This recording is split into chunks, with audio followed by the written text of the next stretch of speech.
जय श्री कृष्ण दोस्तों। हर हर महादेव। कैसे हैं आप सब? स्वस्थ और सुरक्षित होंगे। दोस्तों, 11 अक्टूबर 2022 कार्तिक मास का पहला मंगलवार। इस दिन सच्चे मन से राम भक्त हनुमान की आराधना करने से हमारे सारे कष्ट दूर हो सकते हैं। आज साल का अक्टूबर महीने का कार्तिक मास का पहला मंगलवार है और मंगलवार का संबंध जहाँ मंगल ग्रह से है, वहीं इसे हनुमान जी का दिन भी कहा जाता है। इतना ही नहीं, मंगल को ऊर्जा का कारक माना जाता है। मान्यता के मुताबिक यदि संकटग्रस्त व्यक्ति मंगलवार के दिन हनुमान जी को प्रसन्न करने के लिए कुछ खास उपाय करे तो कुछ ही समय में उसकी परेशानियां दूर हो सकती हैं, किस्मत तक बदल जाती है।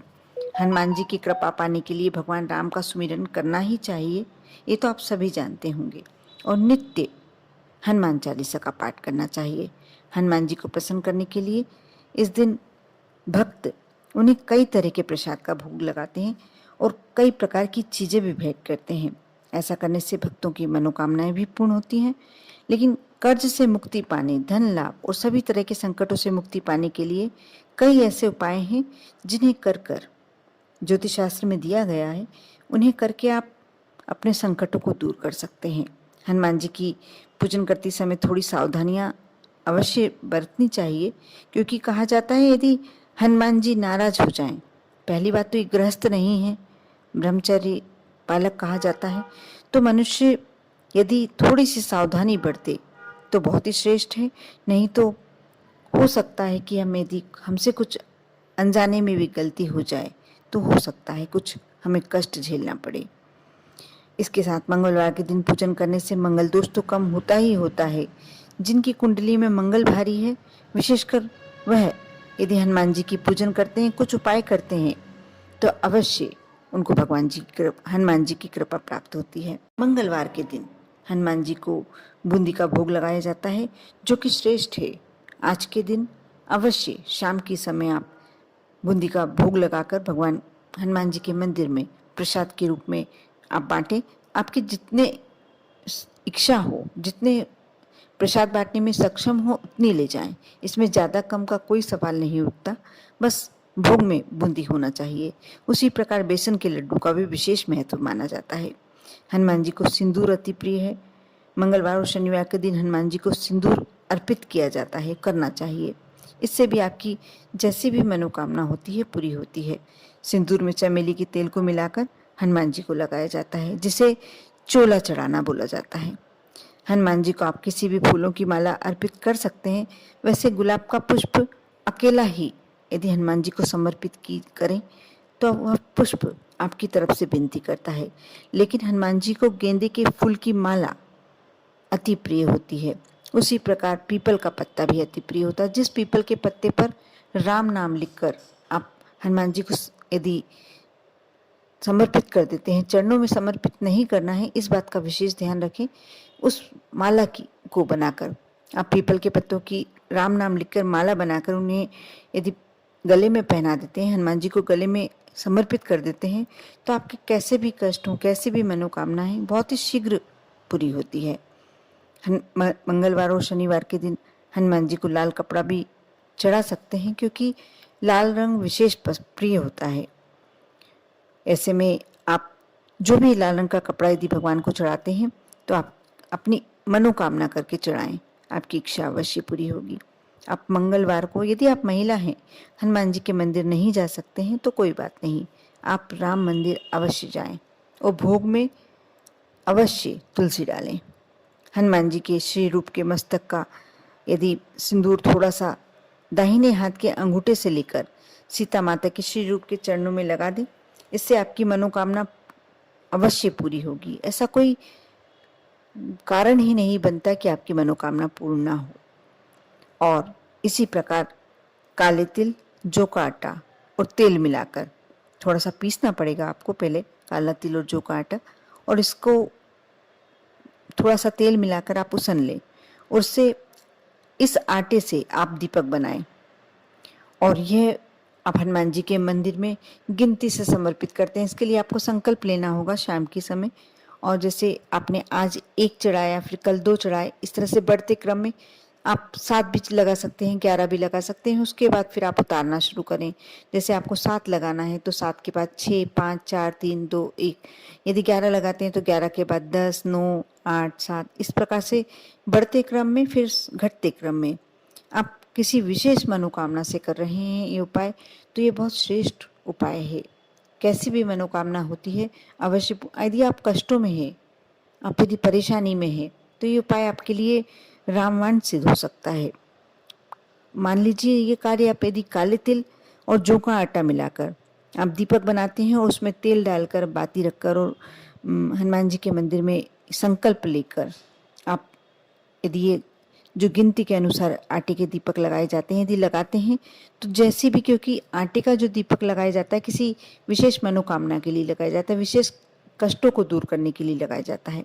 यह उपाय आप एक बार अवश्य कोशिश करके, प्रयास करके और करके देखें। अब देखना इसका क्या आपको फायदा दिखता है, आप कमेंट्स में अवश्य बताएं। इसी प्रकार काले तिल का और जौ का आटे में थोड़ा सा तेल मिला लें, आटा उसन लें और इसकी एक रोटी बनाकर, यदि आपके घर के किसी सदस्य को नज़र लग गई है, बच्चे को नज़र लग गई है, तो उस पर थोड़ा सा तेल और गुड़ रखकर, जिसको नज़र लगी है उस पर से 7 बार उबार कर मंगलवार के दिन या शनिवार के दिन किसी भैंसे को खिलाएं। आप फिर से ध्यान से सुने, किसी भैंसे को खिलाना है। यदि यह उपाय कर लेते हैं, आप कितनी कैसी भी नज़र लगी हो, वह व्यक्ति कितना भी परेशानी में हो, कितनी भी तबीयत खराब हो, तुरंत तुरंत असर होता है। और यदि छोटा बच्चा है आपके घर और अधिक रोता है, तो मंगलवार के दिन यदि आपको नीलकंठ का पंख मिल जाता है, तो जो बच्चे का पलंग है, जहाँ वह सोता है, उसके पास रख दें। आप देखना शीघ्र ही बच्चे का अनावश्यक रूप से रोना बंद हो जाएगा। यानी जब रोते हैं बच्चे, रोना एकदम गलत नहीं है, लेकिन यदि बच्चा ज़्यादा रोता है तो परेशान होते हैं हम कि इसे क्या हो गया। यदि नीलकंठ के पंख वाला जो उपाय है, और यह कार्य भी आप मंगलवार या शनिवार को कर सकते हैं। जो बच्चे सोते समय डर जाते हैं, चमक जाते हैं, उनके पास मंगलवार के दिन छोटा सा फिटकरी का टुकड़ा रख दें और देखना बच्चा कितना आराम से सोएगा। सुबह चाहें, बिल्कुल छोटा सा रखना है, सुबह चाहें तो इस फिटकरी के टुकड़े को आप बाहर सड़क पर जोर से फेंक दें और फिर अगले मंगलवार या शनिवार आप यह उपाय करें। आप देखना बहुत ही जल्दी ये उपाय इतने श्रेष्ठ होते हैं कि आप इतने समय से परेशान हैं किसी चीज़ के लिए और ये उपाय करते हैं, आपको तुरंत असर दिखता है। शनिवार के दिन या मंगलवार के दिन हनुमान जी के आप सिंदूर लाकर यदि नज़र लगे व्यक्ति को भाल प्रदेश यानी छाती पर, बक्ष स्थल पर लगाते हैं, तो नज़र का प्रभाव, दुष्प्रभाव, यदि किसी ने कुछ कर भी दिया है, यदि आप यह तिलक लगा देते हैं, तो करने वाले व्यक्ति को उल्टा असर होने लगता है। जिस व्यक्ति पे किया गया है उसका असर क्रमशः समाप्त हो जाता है और जिस व्यक्ति ने किया है उस पर यह असर शुरू हो जाता है। इसी प्रकार मंगलवार की शाम को एक कार्य तो आपको नियम में ले लेना चाहिए कि हनुमान जी को गुलाब की माला यदि मिल पाए तो अवश्य समर्पित करना चाहिए। जैसे मैंने बीड़े का महत्व पहले भी बता के रखा है, यदि आप एक बीड़ा बनाकर समर्पित करते हैं, आप कैसी भी मनोकामना से करते हैं या आप कितनी भी बड़ी परेशानी में हैं, जब आप यह उपाय करते हैं तो हनुमान जी प्रसन्न होकर आपकी सारी समस्याओं को दूर कर देते हैं। जीवन की समस्त समस्याओं के निवारण के लिए मंदिर में जाकर, हनुमान मंदिर में जाकर राम रक्षा स्तोत्र का पाठ करें। इससे भी आपकी समस्या बहुत ही शीघ्र समाप्त होगी। आप हनुमान चालीसा का पाठ करते हैं, इसका भी आपको अचूक परिणाम मिलता है। ये बहुत ही हनुमान जी की कृपा पाने के लिए बहुत अचूक उपाय है। आज जो मैं लास्ट में अंतिम उपाय बता रही हूँ बहुत ही श्रेष्ठ उपाय है। यदि आप बहुत लंबे समय से कर्ज से घिरे हुए हैं, कुछ बड़ी परेशानी में चल रहे हैं, धन संबंधी परेशानी में, तो आप 5 काली मिर्च ले लें और रात्रि के समय जाएं। 12 बजे तक आप ये कार्य कर सकते हैं।